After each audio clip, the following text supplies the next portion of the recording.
Mill-bidu tas-sena il-prezz internazzjonali tal-gass ħadaq għal isfel u allura b'riżultat ta' dan diversi pajjiżi qed jażlu li jirriflettu dan it-tnaqqis fuq il-konsumaturi biex il-familji jieħdu ftit tan-nifs mill-pis tal-kont tad-dawl.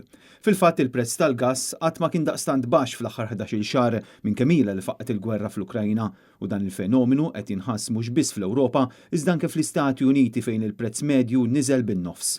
Riżultat ta' dan iċ-ċaqliq bosta gvernijiet qed ikunu proattivi fosthom l-Italja. Din il-ġimgħa l-gvern ta' Giorgia Meloni ħabbar li se jkun qed iqaċċad 33% fuq il-pis tal-enerġija għal familji Taljani u bekk se jkun qed jagħti sosten kbir minħabba l-pis tal-għoli tal-ħajja.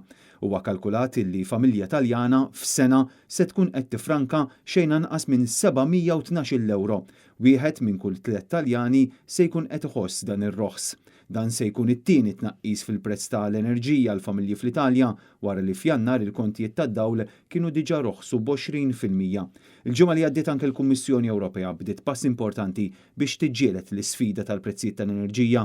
Bil-Kummissjoni tipproponi riforma fis-suq li se tiġi preżentata f'Marzu wara li jintemm il-perjodu ta' konsultazzjoni li tnieda fit-23 ta' Jannar li għadda.